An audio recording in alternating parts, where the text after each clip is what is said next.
Hello, my name is Sean Moberly, and I'm still stranded in the Tiber.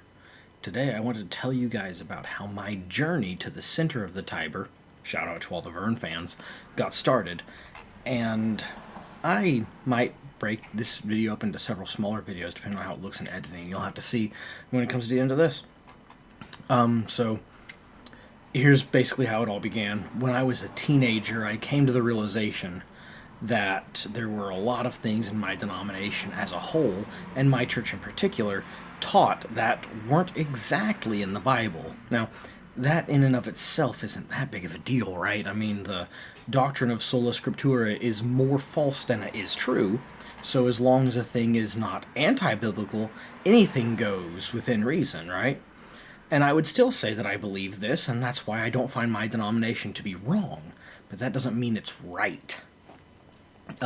In order for that statement to make sense, I'm going to compare doctrines to math. So we have the various sources from which our doctrines may come, be that scripture or tradition or whatever, and then we must do something with those sources in order to, as it says in Philippians 2:12, work out our own salvation with fear and trembling. So then that would correlate to, in math, taking an integer and performing some function with it, right? So let's say that the correct way to work out one's salvation is by multiplying that integer by 2, okay? And then let's say then that the integer that is the most correct to start off with is 2.4781. Well, then the correct answer to that is 4.9562. However, 4.956 is not an incorrect answer. Neither is 4.96, nor even 5. You see, none of those answers are incorrect, but only one of those answers is the correct answer. And so, of course, some examples of incorrect answers would be 4, or 5.2, or 11. And excluding human error, only by starting with the wrong integer or by multiplying by the wrong number could you come up with those incorrect answers. Now, what's funny to me, though, now that we got that out of the way, is that my denomination happened to stumble upon an answer that was not really incorrect, but just by dumb luck.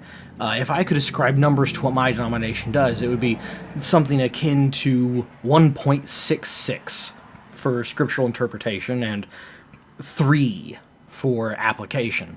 And it turns out that 1.66 times 3 is 4.98, which we could then round to 5. And that's not an incorrect answer, right? But then after discovering this, I realized that it wasn't good enough for me not to be wrong. I wanted to be right. And this process of discovery took a lot longer than my pride would care to admit, but I already said I was a teenager when I first started to realize what I grew up with wasn't as good as it could be, and right now, today, making this video, I'm 31 years old. Now, I'll talk a little bit more about the process as it happened later, but for now, I feel the urge to explain why I believe the process took so long. To me, it's actually kind of funny because my religious beliefs kind of evolved at the same rate and in the same fashion as my political beliefs. As I got older, I felt such a strong urge to return to tradition that it greatly affected both. You see, when I was a child, I said I was a Republican because that's what my mom and dad were. And as a teenager, I said I was something else because it's true that Democrats are too far to the left, but those Republicans, they're just too far to the right. And then later in my 20s, I realized that my younger self was right, and I started calling myself a Republican again. And now that I've broken 30, I've decided that I must be something else entirely, because Democrats are just too far to the left, and Republicans are too far to the left. And so it was with my religious evolution. As a child, I grew up in a holiness church, and that's what my parents believed, and so I claimed holiness. As a teenager, I declared holiness went too far. In my 20s, looking back, I said, no, this holiness is actually, it's really good. And now that I'm in my 30s, I've finally realized that holiness as a denomination doesn't go far enough. Okay, so I determined that that was just a wee bit too long to make one video out of, so I am going to be divided up into smaller videos. So here is where the current video ends, and we'll pick it up on the next one.